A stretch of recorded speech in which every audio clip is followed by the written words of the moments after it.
Welcome along, everyone. This is Humanley, and my name's Daniel Roytas, and today I'm joined by Dr. Mark Bailey. G'day, Mark. How are you? Daniel, I'm doing really well, thanks. Thank you for having me on your show. No worries. I spoke with your wife, your lovely wife, a couple of weeks ago, Dr. Sam Bailey, and we had a great chat. And I've been following her work for a couple of years now, and I've heard her mention that she's got a amazing partner doing some research and writing and investigation in the background for her. And I always wondered, like, oh, I wonder if he's on board with her position. And you were sort of saying before we started recording today that you were on board, and it's really great to have you on the podcast today. I can pick your brain about a few things I've got questions around. So welcome. Thank you. Looking forward to it. So maybe to begin with, just a brief introduction, just who you are and what your journey has been like, maybe throughout your career as a doctor, because I know you left medicine well before the whole pandemic thing. So yeah, would you mind just giving a quick sort of rundown of your history? Sure. Yeah. Well, based here in Christchurch for New Zealand for pretty much my entire life, along with my wife, Sam, who you mentioned. And yeah, so I trained traditionally as a doctor at Otago Medical School. And I finished my degree in 1999 and then commenced work as a house surgeon after that. And I had a couple of years working in the hospital. But to be honest, the medical system never really gelled with me from the start. I sort of had a few speed wobbles along the way. And the first was during medical school when I started reading material that we weren't supposed to read. And I guess now I recognize it as terrain theory. I recognize it today of what the mainstream would call anti-vax literature. But, you know, I started reading this stuff as a student, and it piqued my interest. And I thought, it certainly wasn't as crazy as what the doctors that were teaching me were saying. They were sort of saying, don't look at this material. These are quacks, crackpots, etc. But that was the first time I sort of opened my eyes to this wider world, that there was more than just the medical models to explain human health. So yeah, and sort of as I got towards the end of my medical school training, I was also a very good athlete. Like as a junior athlete, I'd represented New Zealand in running, like in the New Zealand cross-country team. And so I had that going on the side as well.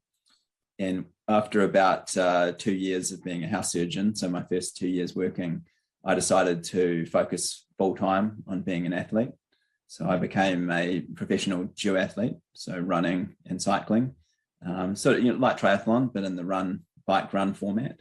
I could do triathlon, but I was never quite so good at swimming. But yeah, I had 5 years basically as a professional duathlete. Absolutely loved it.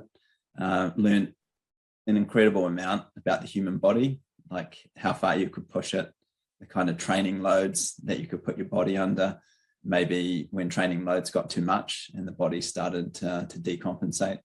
But a fascinating insight into human physiology and an interesting personal experience, particularly when, you know, doing sort of 7-8 hour training days on the running and biking. It takes you to some really interesting places, to say the least, both physically and spiritually. So yeah, that was an interesting kind of chapter. But during that 5 years, it was, it wasn't like I got out of medicine completely. Like I kept my practicing certificate, and I worked usually 2 days a week over most of that 5 years, and worked in everything pretty much, mainly non-surgical specialties, but any kind of specialty you can imagine, from psychiatry to oncology, hematology, nephrology. Just worked in absolutely all of them basically to get a really good rounding of what the various specialties did. So 2007, I turned 30, and by then I'd sort of had enough of doing the full-time sports. partly because I think I'd hit pretty much peak physical condition, and I'd got into the top 10 in the world a few times, but I found, to try and get into the top 3 was just starting to get a little bit frustrating, to say the least. So I thought at age 30, I'd had enough, and it was actually the same year that I met Sam. So it was a good time to kind of stop the 7-8 hour training days and spend time with Sam. So that's when we first came together, and we just hit it off from the start. We kind of I guess you could say, I guess I corrupted her with some of my alternative medical stuff, because at that stage she had really only just started working. She'd just been in practice for a year and a bit at that stage, and I sort of opened her eyes to the fact that there was a lot of problems with medicine, and that a lot of the treatments we were giving were probably more harmful than good, and that there was this alternative world of other models involving human health and treatments, etc.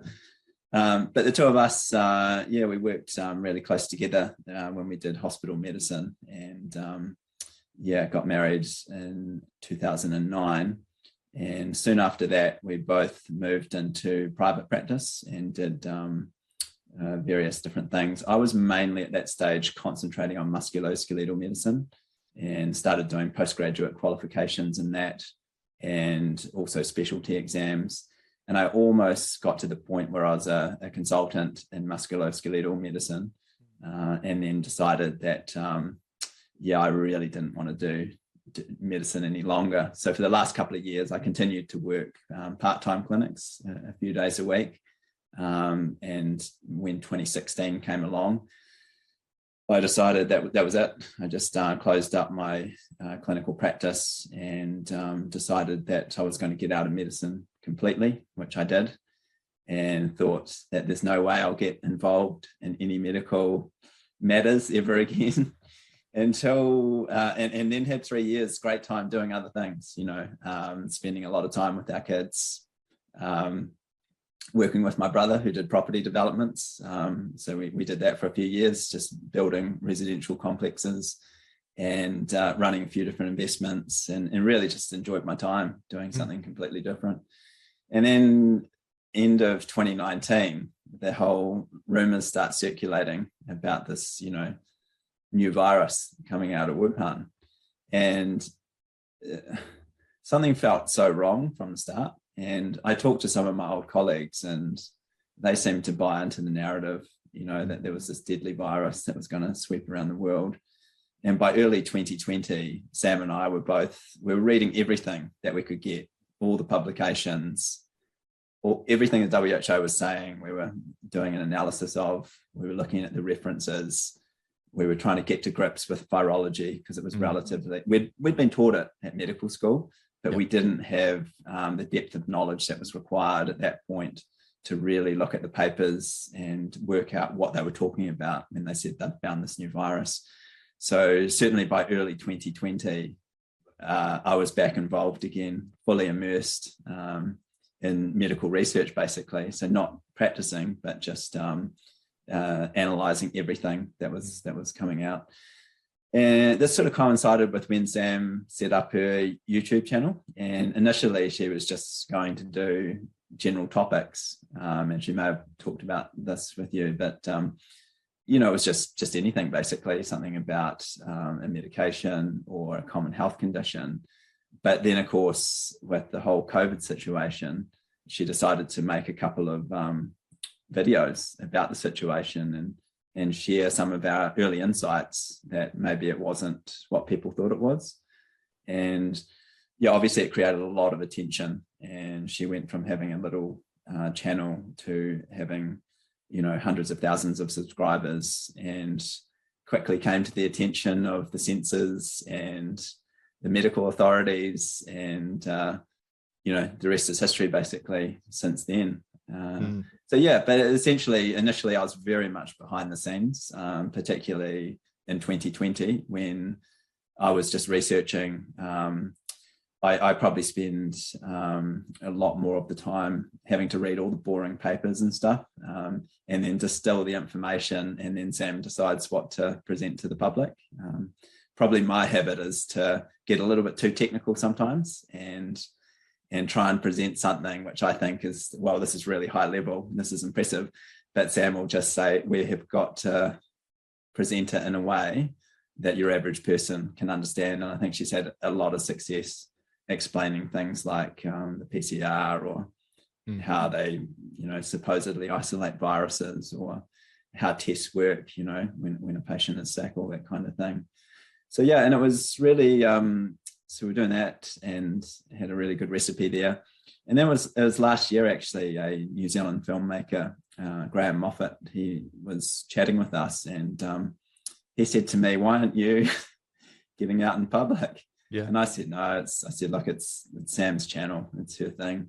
And he said, no, I disagree. He said, I think seeing you today, I said, you need to show up and show that you're right next to Sam during this whole process. And initially I must admit I was skeptical, but it was such a great reception when I started appearing publicly more often, whether online or doing talks here in New Zealand to live audiences. And it was right from the start. I was really surprised. Got such a positive response. And so many people said that they were so happy to see that Sam and I were doing it together. Because like you were saying earlier, you always start to wonder, oh, is the husband or the wife going to be on board with what they're doing? And is this causing total chaos? But I mean, for us, like we absolutely love it.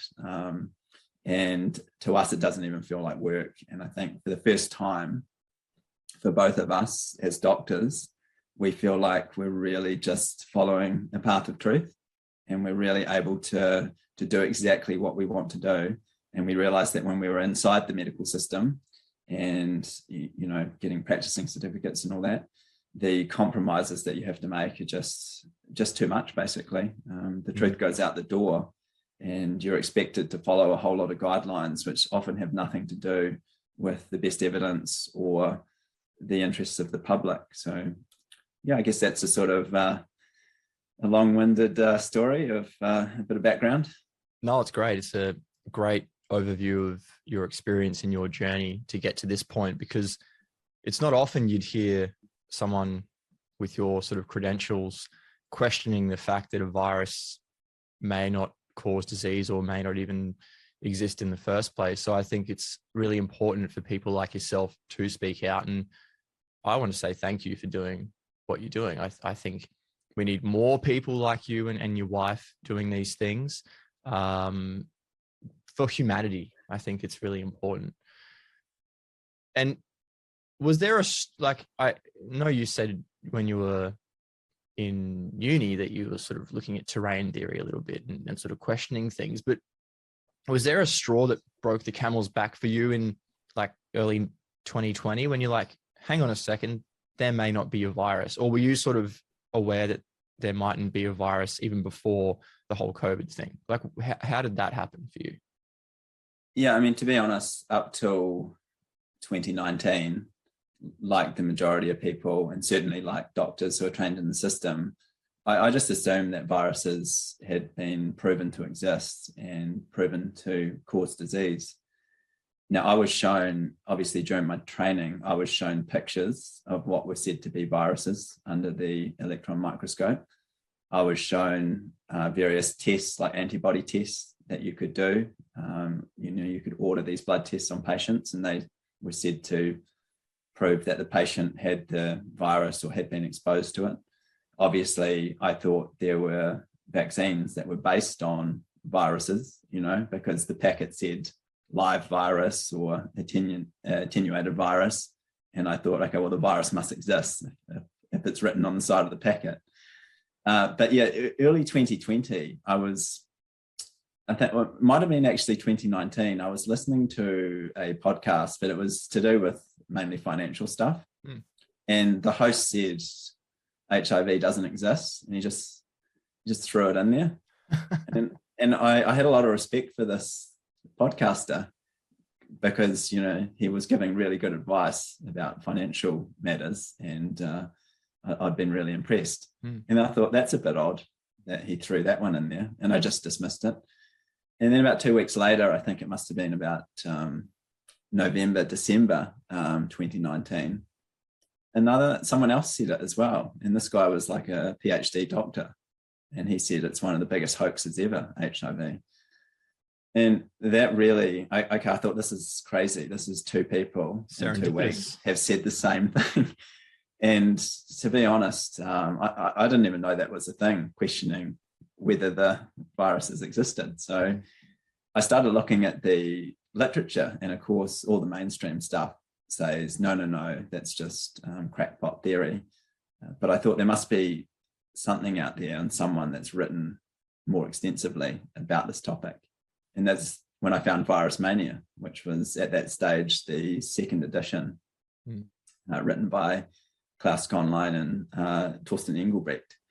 And so I ordered the book straight away and read it in like a day when it arrived, and it absolutely caused a paradigm shift. Wow. And some of the most influential stuff in the book was from the Perth group, based in Australia. And I saw the arguments that they put forward. And as I say, I didn't even know that questioning the existence of viruses was the thing. And it was it seemed so exciting to me that this is a rock that needs to be turned over and examined.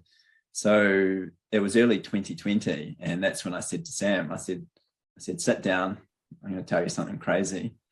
But I think that these viruses, I'm not sure about all of them at this stage. I said, I think some of them don't exist. And I said, HIV seems to be one, the particle itself doesn't exist. I said, it's nothing to do with AIDS, that's real, but the HIV particle doesn't exist. And I said to Sam, you've got to read this book, Virus Mania. And so she read it and had a similar kind of paradigm shift and thought, both of us could see this whole other world that needed to be explored. And so what was funny is that Sam started making videos with her new knowledge, and a few months later, Torsten Engelbrecht, one of the authors, gets in touch with her and says, wow, it looks like we're on the same page here. Oh, cool. Yeah, amazing what you're coming up with. And Sam said, well, it's because, we've read your book, and, that's why we're on the same page. And they just got talking, and within weeks, Sam was brought on board as a co-author for the third edition, which came out in early 2021. So yeah, that was kind of how we got exposed to the possibility that there is no viruses. And I think since that time, we've done all our own original research, and I guess every single time we look for the evidence of a pathogenic virus, we can't find one.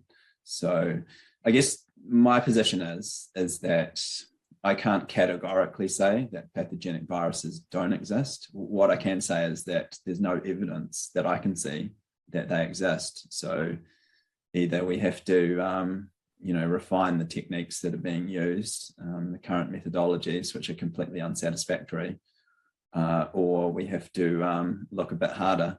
But to be honest, I think it's unlikely that there's any pathogenic viruses on the planet. I think what's happened is that there's been a lot of mistakes with misattributing various findings, whether they're pictures or molecular detection techniques, antibodies, people getting sick, all this kind of stuff. I think people have just come up with the story that it's a virus causing all of these things, when in fact, when you examine all the evidence, you can find, you can get all of these findings without a virus. You don't need one in the equation. So yeah, I think that's where we're at. We're still open-minded, because I think it's foolish to close down the possibility of something. And as scientists, that's what we should do. We should always say, well, maybe it's possible. So we should always allow the door to be open. But I think it's looking incredibly unlikely that there are any viruses. And I think, unfortunately, what's happened is that the proponents of viral theory have drifted so far off the scientific method now that it's really hard to pull them back out of the hole that they've fallen into. Yeah. And if you actually look at what the scientific method involves. It involves absolute skepticism about your results. You should basically publish something and then say to everyone, look, this is probably wrong. Please pick holes in it. Tell us where we got it wrong, how we could improve it. And people should try and replicate exactly what they did to see if they got the same results. But we simply don't see that anymore. What we see is a paper gets published, and we saw this coming out of Wuhan. Fan Wu publishes a paper and says, hey, I found a coronavirus, it's a brand new one. And then instead of people saying, well, that's probably unlikely, let's go and repeat the test and do it again, everyone else takes that paper and says, well, that's been established, so let's use that as our baseline, our control, and start doing our own thing over here. And it's not the scientific method. And it's almost like become, scientism and a cult, what's going on here. And I think, as you well know, those of us that point out that there's problems with their methodology and their evidence, their reaction is not a scientific debate. It's a smear campaign, ad hominem attacks, and anything but science. Yeah, absolutely. And you bring up some really valid points there. And I sort of want to elaborate on a little bit of what you've said. So what is the method that you would like to see? What experiment would you like to see done to show that a virus causes disease? And what are the gaps in this experiments that have been done to say there is a virus that make you question the existence of pathogenic viruses?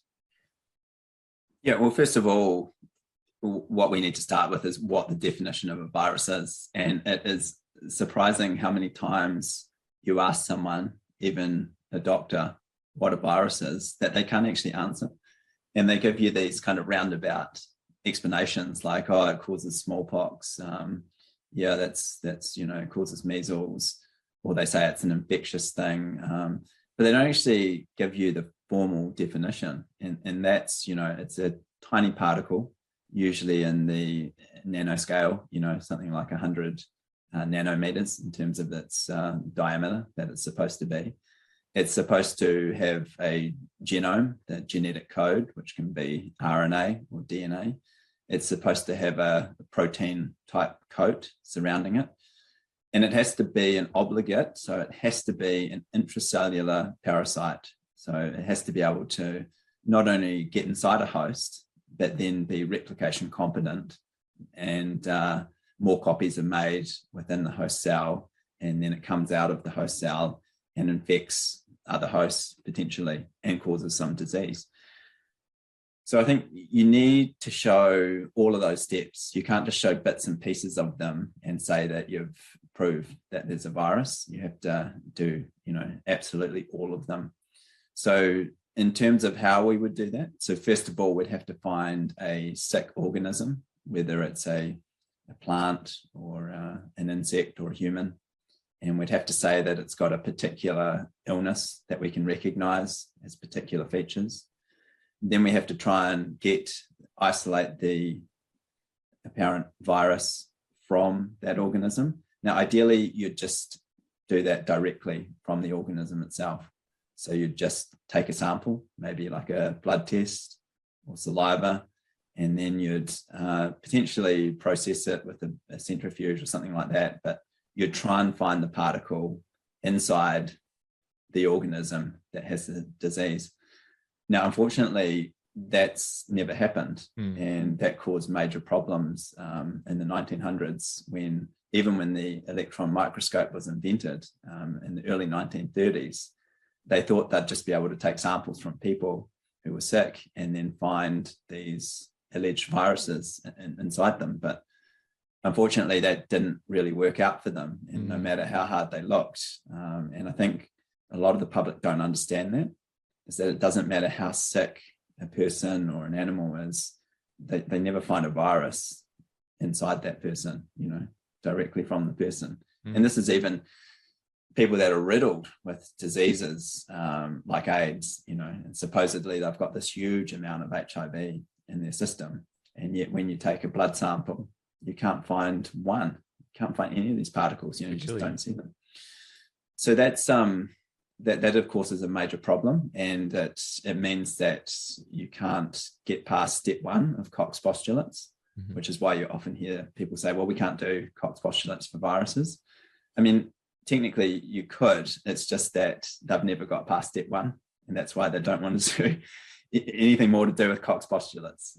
It's because of that reason. So the next step, because they're unable to do that, they resort to cultures, what they call cell cultures, which realistically should be called tissue cultures, because it's just a whole lot of biological soup, basically, with some sort of host cell in there. But again, there's some major problems with the techniques they use to do these cultures. One is that they often use cells which are already abnormal. So they might be cancer cells, they might be like Vero cells, which are monkey kidney cells, but they are genetically abnormal. They're not normal cells. And often they're not from the same species that you're, testing this alleged virus on, which is problematic too. And then they're often not from the same type of tissue. So you might say this, made up virus SARS-CoV-2, it's supposed to affect human respiratory cells, like lung tissue, but they end up using abnormal monkey kidney cells to do their experiment. And you think, well, what's that got to do with, it's a different species and it's a different organ. But the reason is because those types of cells are more reactive in the test tube. So if we took cells from you, for instance, and you're healthy, your lung cells aren't going to do anything because they're just too resilient, basically.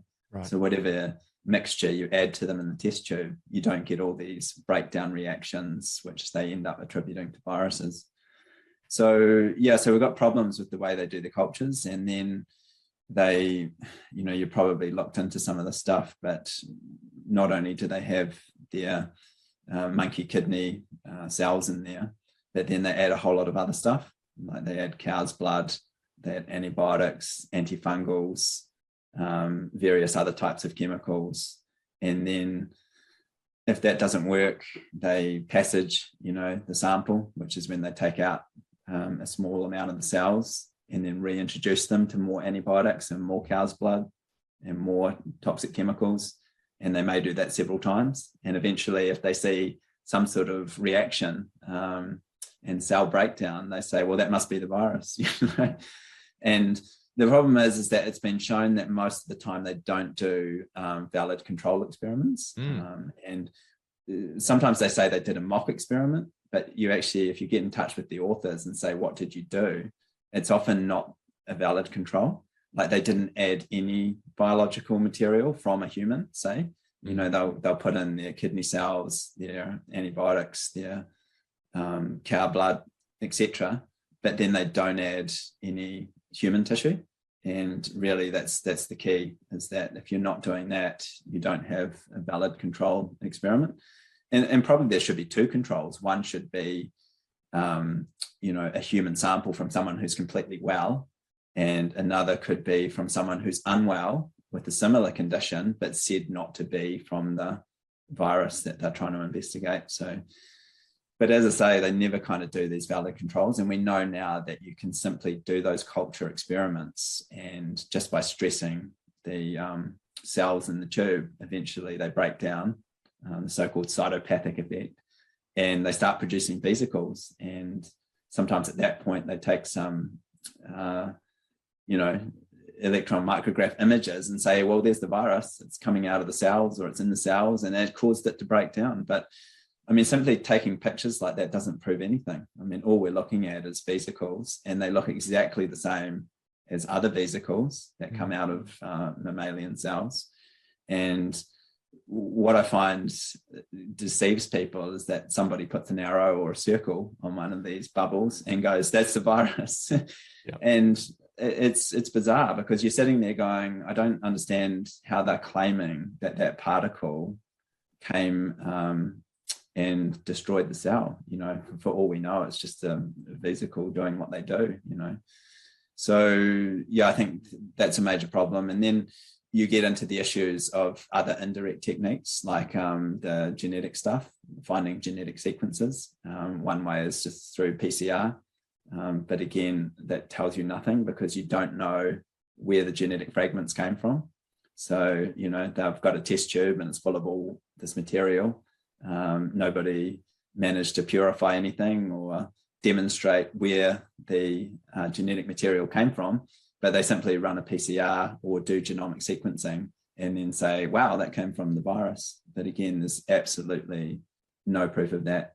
So, so to this day, if we look at all, viruses that are alleged to exist, we've got the same problems of no one's actually demonstrated that it's the particles by themselves that are causing the cells to break down, that are causing disease in other people, or are able to transmit from person to person or animal to animal. Instead, we've just got various indirect kind of techniques. So to come back to your question of what we actually need to do if they're going to tell us that there are pathogenic viruses, is that if they can't find them inside people, which is a bad sign to start with, then they've got to do one of these culture experiments, and then they have to take those particles that are coming out of those cell culture experiments, and they've got to properly purify them. Now, there's various ways to do that with filters, but usually with centrifugation. Like if you do a density gradient and you try and get the particles purified in a band. So, and you can confirm, this is where electron microscopy is good, to confirm that you've got purified particles, that they all look exactly the same morphology, same size, and then take those purified particles and demonstrate what they can do. Like, spray them in the air, spray them into an animal's cage, or if you're doing a human experiment, just, spray them in our face and see if those particles by themselves do anything. But I think there's a problem. They don't do anything. And that's the whole issue. So that's why I feel there are no pathogenic viruses, because I think they would have done those experiments and they would have been, so easy to do, basically, that all we see now is a whole lot of excuses as to why they can't do them. And it's not like they haven't tried to do those experiments where they've taken a sick person and put them into contact with a healthy person, or even taken the biological fluids from a sick person and exposed it to a healthy person in every which way possible and made that healthy person sick with the sick person's disease. They have tried to do that and they've failed. And I don't think a lot of people realize just how desperate they were getting, especially in the early 1900s, with a lot of these experiments trying to infect people with measles and chickenpox and influenza, and they couldn't do it. So that in itself would sort of make you question, without even going and doing all these cell culture experiments, that hang on, maybe this isn't the way that a virus is transmitted, or what we observe as contagion. Absolutely. And this goes deep, because it's not just viruses, it's all microorganisms. And I think we have to be clear, we're talking about, like you said, contagion, in the sense of it's going from host to host via a microorganism, whether that's bacteria or a made up virus. And the clinical experiments, they you never get ethical approval to do them these days. Not these days. No, you've probably seen some of them. They do wacky stuff, like, injecting blood out of one person into another person, taking various biological fluids and pouring them into people's throats and spraying them in their eyes, all sorts of stuff, which couldn't really be done these days. And you're quite correct. They tried with so many different diseases, but couldn't. Influenza is the classic one. If you look up, of course, there's the 1918, the Rosenau experiments were really famous, with 100 volunteers, couldn't transmit one case of flu to these 100 healthy volunteers. And since then, there's been a few other flu transmission studies that they tried to do, which again failed 100% of the time. And what's interesting is, if you read anything about influenza, they'll say that it's highly contagious, but then strangely don't mention all of the studies over history, which have completely failed to, to show that it is transmissible in that fashion. We find it fascinating because we've got whole textbooks on influenza, and it's really amusing because not once do any of them mention all of these failed experiments, and instead they look at indirect things, and they'll talk about, oh yeah, in 1976 there was such a bad outbreak of influenza and it spread so quickly, and these were the R values and all this kind of stuff, and you realize it's all complete rubbish because they never demonstrated transmission at all, basically. And similarly, when people say things like chicken pox and measles are highly contagious and transmit via the aerosol route, and you'll see some claim that even being in the room with the person for 30 seconds could put you at risk. But then you look historically at the studies that they actually did, sometimes with children, sometimes with monkeys. They never demonstrated any aerosol transmission. Typically they'd take, if one animal or child had some sort of vesicles on their skin, they'd aspirate some of the fluid, and then they'd go and inject it directly into another subject, and then get some sort of skin reaction, which sort of looked like the donor's skin reaction. And sometimes they wouldn't get systemically unwell, so no fever or anything like that. And then they'd say, well, that proves that there's a virus and it's transmitting. And you think, well, that's not, nature doesn't do that. That's ridiculous, having to take the fluids and inject it into another subject. And we see the same Mickey Mouse kind of stuff going on with animal experiments in general. And, we saw that with SARS-1, where they took monkeys and just poured biological muck into their lungs, and lots of it, like relative to the size of the monkey. And I mean, it's just absolutely stupid, because if you pour these liquids into any subject, you'll get reactions, like they will cough and they may get some lung damage. But typically they never get the same symptoms that the disease is supposed to come with. It's and I think it's a real problem, because when I trained as a doctor, I was never taught any of this stuff. I got given this version microbiology book that just had chapters about measles or chickenpox or HIV, and they just give you this version that it's a very infectious particle. This is what it looks like. This is how many people have got it. This is how you treat it. There was nothing in there that said, oh, and by the way, there's actually never been a transmission demonstrated once in history. You'd think that would be kind of the key point, but strangely absent. They don't tell you that, yeah. And do you think it's the same for bacteria as well? Because obviously there are diseases that are caused or are said to be caused by bacteria. Say things like scarlet fever, for example, was a bacterial disease which seemed to just vanish into thin air. What's your perspective on bacteria and disease? Yeah, I mean, we've got the same problem of just them not being able to demonstrate that there's contagion. Now, with bacteria, we can certainly identify them and we can isolate them properly, purify them. We know their composition, we can do experiments with them, etc. So we're in a different category now than viruses, which are hypothetical and seemingly non-existent.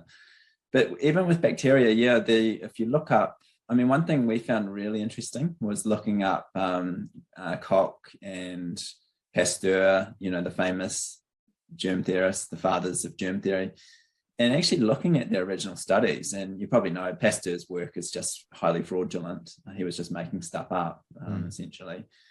But even with Koch's work, some of it, I was like really surprised at how it didn't really demonstrate contagion. He'd have these animals in cages for months and then say that they got tuberculosis off each other. And looking at the experiment, you thought there was no kind of control experiment, like putting an animal in a cage in a laboratory and then giving it various stresses is going to make it sick, basically. and you haven't established that the primary cause of the disease was a bacteria coming and, jumping into their lungs and making them sick. So, but I don't think that's appreciated by the vast majority of the medical profession, certainly, because they just read the microbiology books that they get given and they go, oh, here's Koch's postulates, and that's how you work out whether a microbe causes disease. But they don't say that wasn't really done properly, and that the control experiments weren't done in those days and haven't been done ever since. And what they tend to find is associations. So, you'll see something like, whooping cough is a classic, because, they say that the disease is caused by Bordetella pertussis, this very specific bacteria. But then, they get into trouble because then you find more sensitive ways to check for the presence of Bordetella. And one of those ways is PCR. And then and PCR in this application definitely has problems for diagnostics, but it probably can detect whether there is Bordetella if you do a good PCR design. Right. And what they find is that lots and lots of people have Bordetella in their lungs, but they're not sick. Yeah. And there's many people like myself. I've never had some sort of coughing illness. Like some people seem to get these really bad coughs and stuff. But, in my lifetime, I've never had anything like that. And I'm inhaling all the same microbes as everyone else. Right. And no doubt I've got some Bordetella in my lungs, or have at least had them in there before. But there's no way I'm getting whooping cough. And it's nothing to do with vaccines either, because we know that despite the fact in countries like ours where they vaccinate a lot of people for whooping cough, people still seem to get it, But my point is that the presence of the bug doesn't do anything. And probably most people are walking around with small quantities of what are said to be pathogens. But clearly for the vast majority of people, they don't do anything. And I know that you've looked into terrain theory, and you know that in order for a microbe to appear to be a pathogen, there has to be an underlying change in the host tissue. So in the lungs, that could be like a toxic insult, whether it's a really cold air or something, which actually physically damages the lung. It could be chemicals like smoking, air pollution, all that kind of stuff can damage the lungs. It could be a malnourishment, vitamin and mineral deficiencies, which cause the lungs to malfunction. It could be another form of toxicity in the body, which tries to clear itself through the lungs and creates a whole lot of dead tissue that's trying to get out. And in all of these situations, you're going to get a potential proliferation of microbes, but they didn't cause the problem. They're just reacting to the problem, and they're doing what they do, which is gobble up dead tissue when it appears, because if they didn't do that, life on our planet would be finished. It would be over. I mean, we need this. We need dead tissue to be reprocessed basically, and put back in the system again for more life to go forward. But I think it's the biggest misunderstanding of, and I think it's a paradigm shift. And I don't know if this has happened for you, but you go from thinking that, bugs are a bit of a problem, you've got to be careful, they might get you, to appreciating that it's all driving life forward and there's no bad bugs or anything like that. They all just have different roles to do depending on what's happening. And, if someone says that they've got a bacterial infection, it sort of implies that the bacteria has caused them this problem, whereas you can always find that something went wrong first, and then the bacteria moved in or proliferated and just did their thing. It's confusing too, because sometimes if someone gets really sick, they can get a huge proliferation of microbes, and the microbes themselves do produce toxins sometimes, which can be deadly. So there's confusion with that as well, of people who say, well, no, but actually the microbes are really dangerous. And there are certain situations, like if you have a lot of tissue damage, then the microbes themselves may start being damaging, but they're certainly not. They didn't trigger the whole thing. They didn't cause the person to become unwell. Yeah, those microbes are coming to clean up the mess. And by the very virtue of metabolizing dead and dying tissue, you will get symptoms associated with that, which is the healing process. And as you said, they might produce toxins, which could then make you sick from that metabolic process of cleaning up the dead and dying tissue. And I was reading a paper the other day where they were looking at heavy metals in milk, and they were showing, I don't think this was actually in humans, it was in vitro, but they were showing that certain types of E. coli would proliferate when you put, I think it was mercury into this tissue bacterial culture. Certain types of E. coli, which are native to the human gut, would proliferate and digest the heavy metals. So if someone had gastrointestinal symptoms, you do a stool sample or fecal sample and they've got an overgrowth of E. coli, say, oh, it was the E. coli's fault, but actually it might have been because you were drinking some heavy metals in your milk and now you're getting sick from that. So we're actually blaming the bacteria, which are there as our friends. They're there to clean up the mess. So it's sort of a war against nature in a way, isn't it? Totally, yeah. And, when I worked in hospital medicine, I was taught, the fallacies that you do a stool culture and find out, what's in there. And then if something seems to be in there too much, you blame that. And then you chase after it with, antibiotics. And then the patient seems to get even more problems. And then you try some other antibiotics. And, each course of antibiotics is like a nuclear bomb going off inside your body. Basically, they might claim that some of them are selective, but that's just kind of marketing spin from the pharmaceutical companies. Your body basically gets such a marked reaction to even a day's worth of antibiotics can change your microbiome for months at a time. So no, totally. It's a misunderstanding. And it's almost like a diagnostic dead end for mainstream medicine, because they think, oh yeah, we've found the problem. It's this particular bacteria, and we just have to keep throwing antibiotics until it until it clears up. When totally, and they miss the underlying cause. What was it that triggered off that proliferation or the change in the microbiome? Because nature's trying to do something. And I like the word you used. It's more like a healing phase rather than a sick phase, because I think that's the other issue with a lot of mainstream medical practice, is that sickness is viewed as something that needs to be combated with medications. But we shouldn't call it sickness. We should say, look, the body's trying to heal and we need to assist it. And often we're missing the signals, like nature's trying to tell us what to do, but we're not getting it right. And I always say to people, because it's even some of our family members are still, they get hooked up on the mainstream medical model and they go, oh, but I think this medication could help me. And I always just say to them, your body, the way it works is that it needs nutrients, vitamins, it needs the right kind of ingredients to be healthy. Those ingredients don't include chemicals. And when you swallow or have chemicals injected, there's only one reaction that your body has, and it tries to get them out as soon as it can.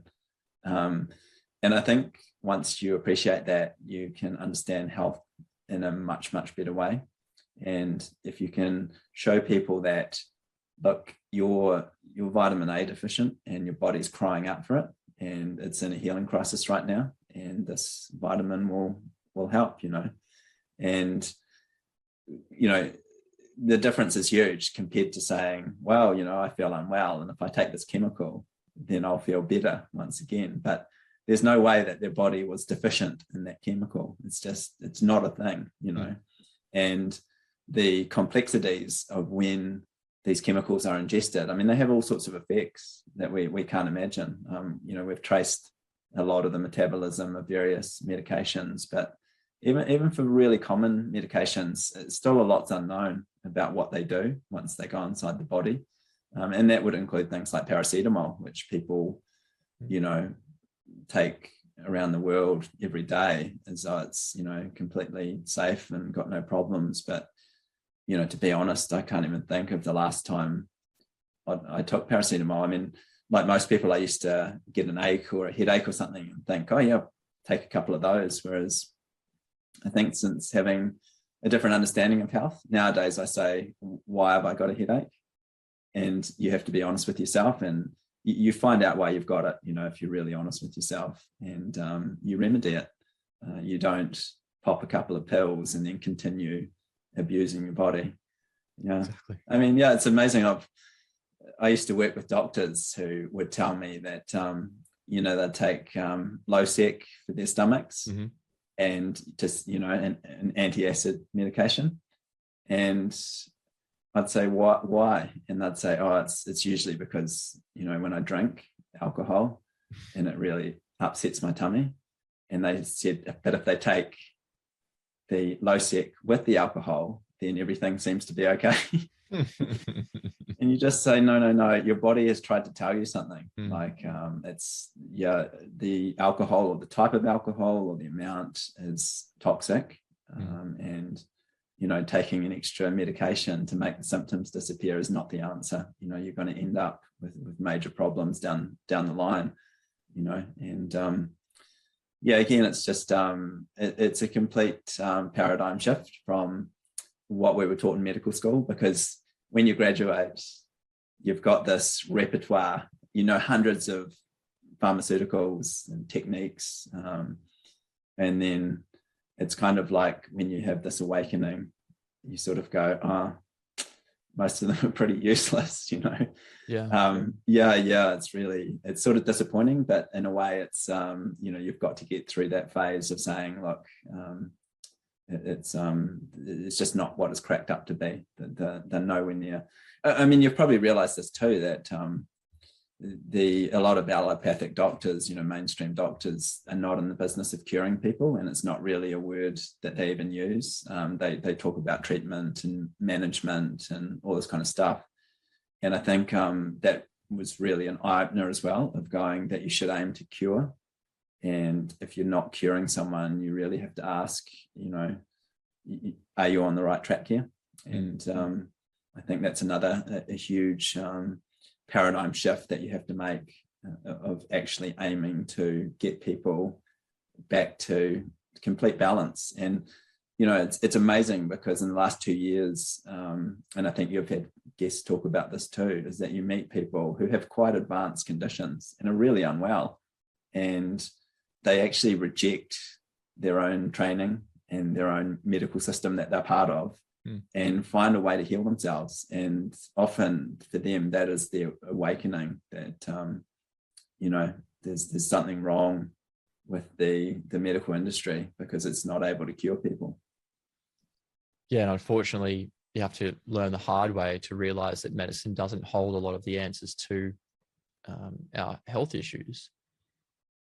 How are we going for time? Because I know we've been going for about an hour now, and I'm aware that you've got a young family, but there are some other questions that I really want to ask you. Are we okay to keep going, or should we wrap it up shortly? Definitely. No, we're good. I think our youngest one, he's just 6 months old, but I can't hear anything upstairs. So okay. I think he must be asleep. So yeah, no, we're good. Awesome. So the next question is, what do you think's going on with this whole COVID-19 thing? If there's not a new disease, what do you think people are getting sick with, if they're getting sick with anything new that they haven't been getting sick with for years prior? What's your take there? I'm really interested to hear your perspective. Yeah, well, it's where do you start with this thing? And what we've tended to do is to go back to the source material and say, was there any evidence of a virus? No. Was there any evidence of a novel condition? No. And what's happened is that to me, it's a fraudulent situation. And I wrote a paper last year with my co-author, Dr. John Bevan-Smith, and we called it the COVID-19 fraud and war on humanity, because that's what we see it as. And in that, we point out that the COVID-19 is not a definable condition. It's essentially, in terms of a clinical, set of signs and symptoms, because all it is a PCR test, or in more recent times, a rapid antigen test. And they say that's it. But I mean, in no time in history can I think of classifying an illness in that way, where it's solely based on a PCR process, which, as you're probably aware, is not really a test even. I mean, it's a manufacturing technique. It just amplifies genetic material. So, I mean, essentially, it's just a PR campaign where they've confused people, and they've said that there's this new virus, which there's no evidence for. They said that there's a new condition, which is nonsensical when you look at the definition. It's not a clinically definable specific illness. And all that we have is a rollout of PCR kits and now rapid antigen kits, which are not capable of telling anyone whether a person's sick or not. And simply, so anyone that's sick now and has one of these tests is just put down as a COVID-19 case. And it's just absolutely obscene. I mean, they're trying to claim that this has killed 5 or 6 million people, which is, one of the biggest frauds that we've ever seen in our lifetimes, basically, because not one of them has been proven to have died from a novel infection or novel virus. It's just, there's no evidence for that whatsoever. So in terms of, your question about what is making people sick, I mean, it's just all of the usual things that are making people sick, influenza, pneumonia. We've seen ridiculous cases where people are having heart attacks and strokes, and they're saying that this is due to COVID-19. We're basically, it's a reclassification of illness, but I think it's introduced more problems because you've got a state of global psychosis, basically, and that makes people unwell. And you see it all the time, the fear, the anxiety in the population, and those factors alone make people sick. I mean, we were astounded back in 2020 going out for the first time during the lockdown, and just the sense of how people just viewed you as being so dangerous to be around that they'd walk across to the other side of the road, literally, or avoid coming anywhere near you. And I mean, all these things, they make people sick. It's not a healthy way to live. So, and I think you can get into kind of waste of time arguments when, people are like going, well, prove what happened in this country and prove what happened in this city. And, we just don't have all the information. We know that in a lot of countries, it was awful mismanagement of the populations. They just did terrible things, particularly to the elderly people who were really susceptible, social isolation, not getting good nursing care, all that kind of stuff. And I mean, when we look at it, particularly back in 2020, most of the people that were dying were the elderly. Lots of countries had the average age of death of these made-up COVID cases was, about 80 years old in the developed world. So, it certainly wasn't affecting young people. So, the way I see it, and as we outlined in our essay last year, is that we're just witnessing a global fraud, basically, and there's absolutely no basis to it. And they're rolling out a treatment for this non-existent disease now for every single man, woman, and child on the face of the planet, which is very concerning because for a number of reasons. Like, firstly, there's no informed consent. There's basically no evidence to show that these treatments do anything to save anybody. There's coercion going on, and we're told, or this is sort of sold to us as it's safe and effective, and it's the only way that you're going to be able to protect your friends and family from getting sick. But the opposite to that is true, right? You're possibly putting your health at risk by getting one of these injections. Yeah, absolutely. I mean, there's no point getting an injection for a virus in a condition that doesn't exist. And that's essentially what they've tricked people into doing. I mean, because people talk about, bioweapons and all this kind of stuff, and they get confused because they think that it's a virus that was somehow made in a lab and released into the public and is passing around, but that's not what's happened. The weaponization is all to do with the injections themselves.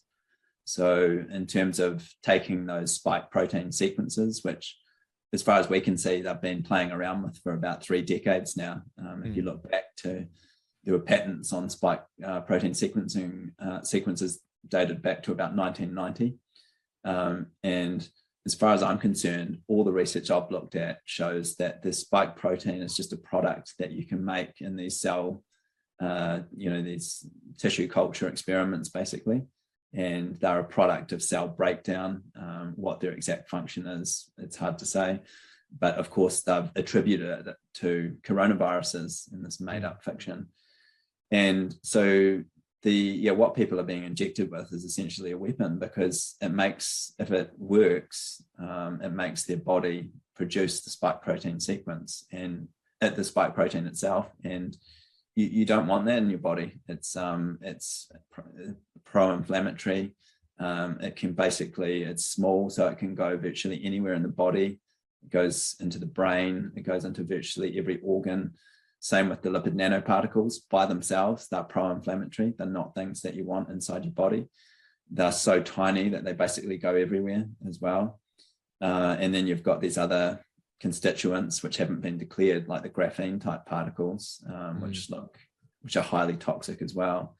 So there's this recipe of disaster. Basically, you've got all these different constituents which can cause inflammation inside the body, and some people are getting reactions pretty quick. I think for others it may take years before their reactions manifest, particularly if they get walled off areas of inflammation inside their bodies, which could eventually turn into what they call autoimmune conditions or potentially tumors, that sort of thing. And the other thing was that, they did all their campaign to say that, these are not genetic therapies and these can't alter your DNA. I mean, I don't know that I found it hard that they even got that one out of the gate, because, I mean, they are genetic therapies. That's what they are. They're injections of RNA. And to say that they can't alter your DNA is just, I mean, that's ridiculous. We've known for 50 years that you have enzymes in your cells, and normal mammalian cells like ours, that have reverse transcriptase enzymes which convert RNA back into DNA. I mean, that's not a new concept, and it was known about. And I'm not sure if you saw, but there was a study that's just been published in the last week or so, where they took, human liver cells, admittedly abnormal human liver cells, but they put the Pfizer BioNTech injection and mixed it with these cells. And within 6 hours, the sequence had gone into the DNA of the cells. So it was like no time at all. Yeah. And, it's absolutely crazy that I suspect they already knew this before they started injecting the populations. And I wouldn't be surprised if they hadn't already checked whether there was genomic integration. I would say they'd know that from the early Pfizer trials, because it's not that hard. In this application, we can actually use the PCR, and it's quite useful because we're looking at DNA, which is often easier to sequence than RNA. And also we're able to get a pure sample because, we can get it from a human being and say it's definitely come from a human, not a made up virus. And we could just check with a well-designed PCR protocol to see, is the sequence that they've been injected with, is it now permanently integrated into their genetic code? And I mean, it seems that there's a really high chance that it is. And, this could affect hundreds of millions of people now. And that sort of brings me to my next question. What constitutes a human being? is it our DNA? And if we start messing around and genetically modifying, because that's essentially what we're doing, right? We're genetically modifying the DNA of people with these genetic therapies, because that's what they are. They're a gene therapy, they're not a vaccine. Are we still considered a human being if we've modified our genes? Yeah, I guess now we're getting into spiritual and other considerations. And yeah, I mean, to be clear, I'm not an advocate of the central dogma of biology, which is, that we have a DNA code and that gets transcribed into RNA, and then that gets translated into the proteins, and it just all flows in that direction. I think when that was put forward by Francis Crick in the 1950s, I mean, he just basically asserted it. There was no, exactly. I didn't see an experiment he did or anything. Yes. And I would have thought that within a few years, it was apparent that the central dogma didn't apply. But so I think that we are very complicated in terms of our interaction with the environment, and that our DNA may change depending on environmental exposures. And it looks like it can certainly change with these experimental injections, which are a terrible idea because it's not something that we'd encounter in nature. But yeah, I mean, I think, yeah, we're dealing with now the world we're in is that the humans may have genetic edits essentially, and whether or not you still call them what you classify them as. I mean, I wrote an article recently and referred to them as GMOs because that's essentially what we refer to it if it's in agriculture or something like that. Yeah, that's sort of where my thinking goes. They are modified, but perhaps we should be more clear and say that they're artificially modified, because maybe some of these modifications can happen under certain pressures in nature, but in this case it's a very artificial situation, and I think it will end so badly. Like the whole promise of genetic editing and curing these diseases, from the stuff I've looked at, it's just pure fiction. They've got nothing. They're not going to be able to help anyone. It's like this ridiculous, it's like a child playing with something that's far beyond its comprehension. And I think that the whole gene editing thing will just end up in a total disaster, basically. Yeah. And those of us who reject it and understand what it means to be healthy and to be connected with the universe are going to be doing a whole lot better. And with the graphene oxide, do you think that's been confirmed beyond reasonable doubt that is contained within the shots? And if it is, why do you think it's in the injections? What's its role? It's definitely in there, I would say, because it's interesting actually. I've just in the last week had a friend do an analysis of a vial, and because it's really because you get these kind of we have secondhand accounts. Like we know people that know the people that do the analysis, and how you sort of like, you definitely trust them because these are good sources, but you always want someone a little bit closer. So for the first time in the last week, I've got a first-hand account of, looking at what's inside these things and seeing some video footage, and it's absolutely crazy. There's a few more experiments we want to do, and perhaps look at some other vaccines under the microscope as well, just to see what's inside those. But yeah, I think it's beyond a doubt that the graphene is in there. I think it's beyond a doubt that there are self-assembling particles in there. I've seen the video footage of the little particles self-assembling, but the nature of what they do, I can't comment on. Right. And yeah, why they're in there, I mean, it's, the imagination can run wild. Some people have tried to say it's just a side effect of the manufacturing process. I think that would be highly unusual, because there's a whole lot of other products that we have that don't have graphene in them. So yeah, it's yeah, I mean, yeah. Do you have any idea why they're? It's sort of like one of those conversations where you feel like you're going out on a limb because you know it could be something that's really bad. I don't know, and that's, I don't like to speculate, and that's like sort of another thing why I don't like to make up reasons as to why I think people get sick when we observe groups of people in a location falling ill with the same thing. It's like, what makes us sick then if not a virus? Well, I don't like to just make up anything, because that's how we got here in the first place, is we just said, oh, it's a virus, we just make it up. So I don't want to say the same thing with like graphene oxide and then later on down the track regret things that I've sort of said to lead people astray. So I've got ideas, but I think we just have to wait and see what research sort of comes out there. There was I think it was a German PhD scientist talking about graphene oxide a little while ago, and he was saying that they're very like thin, like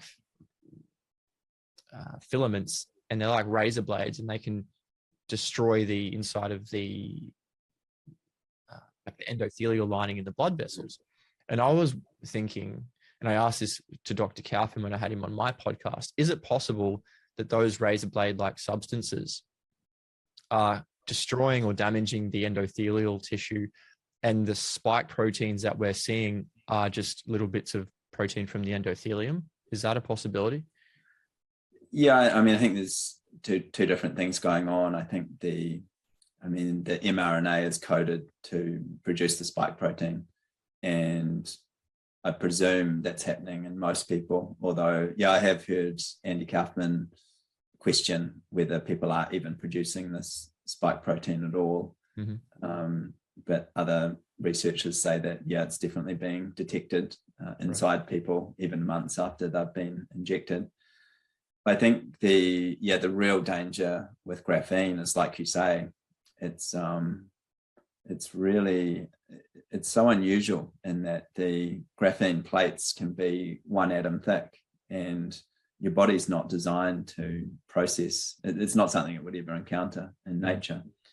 And yeah, we were looking at quite a few papers recently for one of Sam's videos, which showed that these graphene particles can just go straight through a cell, like straight through human cells, as though there's nothing there. And I mean, they can also cut straight through genetic fragments. Like, the plates fit between the nucleotides in a genetic sequence. I mean, that's how fine they are. And also at that level, they behave in all sorts of strange ways. And as you know, graphene's got unusual properties with conduction and the way it responds in various electromagnetic fields. So yeah, I mean, I've seen a few theories that it's the graphene itself that is causing a lot of the heart problems, but not through a cutting or lacerating type mechanism, right, but through conduction issues.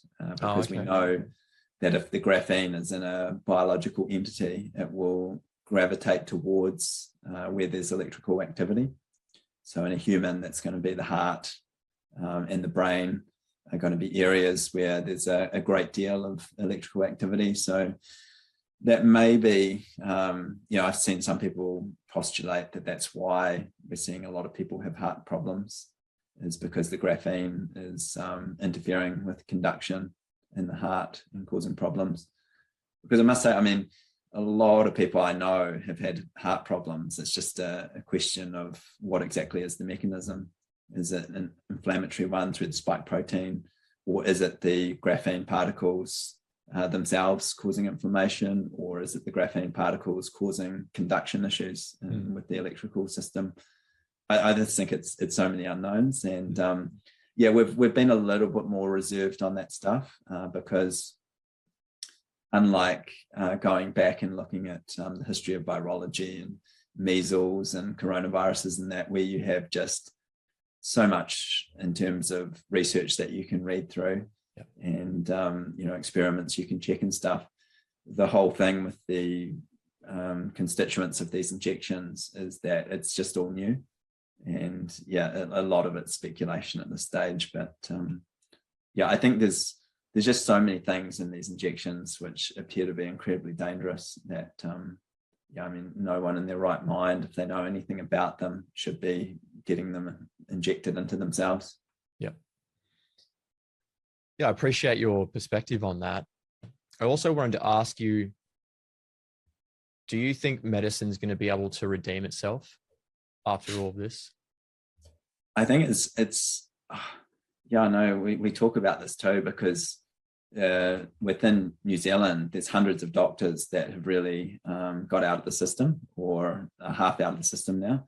And a lot of them feel that no, there's just either the whole thing's going to collapse under its own fraud, or we're just going to go into different paradigms where we're going to have a medical system which is even more based on centralization, you know, pharmaceuticalization, if you want, for want of a better word, you know, requirements to comply with the system, like, you know, you can't access certain medical care unless you've done certain things, like have certain injections, etc.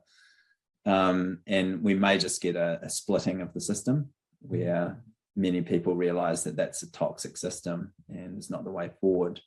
And already in New Zealand, there's parallel health organizations that have set up and are looking at much more holistic models that are not reliant on government funding, that are not reliant on pharmaceuticals so much.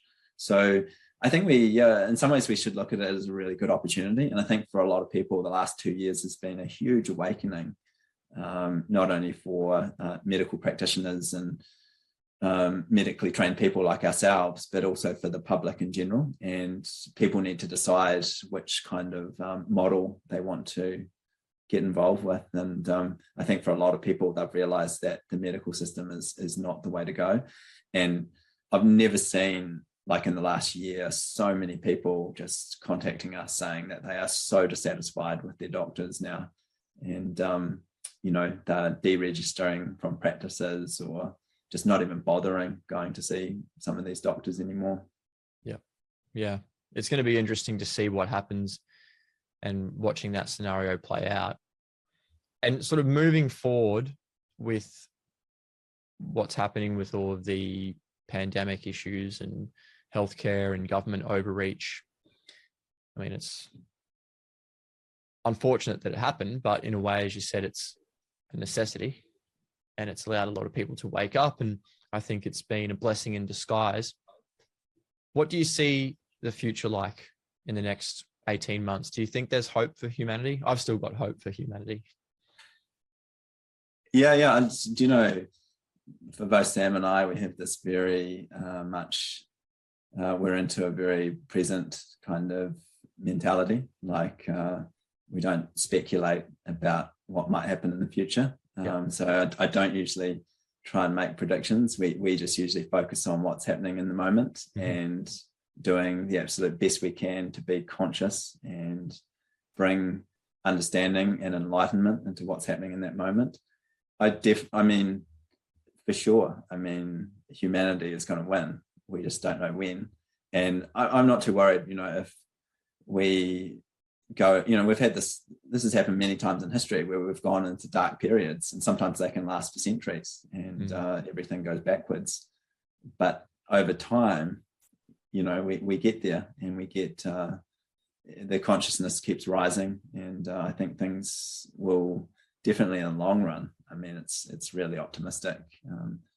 I mean, we're certainly optimistic because, you know, we keep having kids and, you know, and our kids, you know, they can see our optimism and, you know, thriving at the moment. So that's great to see. So, yeah, I mean, I'm a great believer in you just create your reality and truth. So if we remain motivated and positive, we're heading to a good place. And I think if we get despondent and give up, then that's what's going to happen. It's going to, you know, things are going to look awful. So, yeah, I mean, in some ways, we've just whatever happens at the moment, we just look to respond and lift our game even further. So like you, I see it as a great opportunity the last 2 years.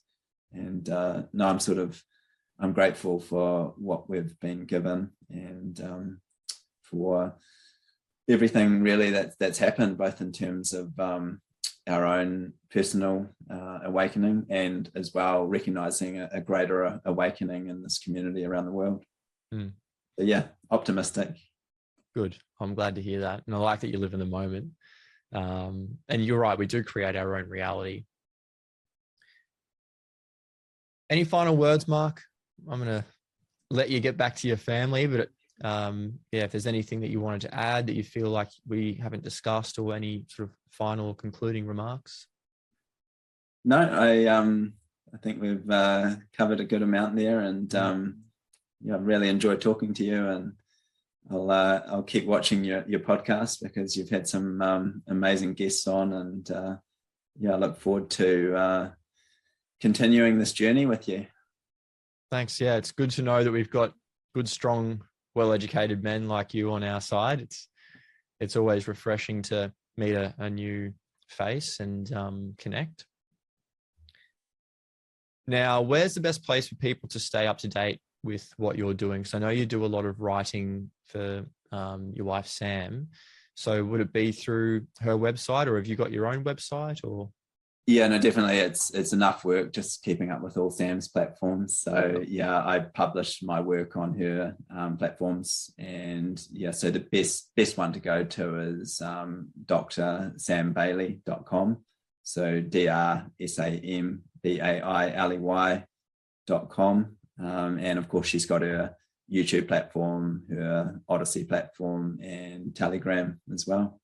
Wonderful. And I'll be sure to link all of those websites in her Telegram channel in the show notes as well, so we can get more people following your good work. Thanks so much for coming on, Mark. I really appreciate it. And it was an absolute pleasure speaking with you. Thank you, Daniel. It was great. Thanks again.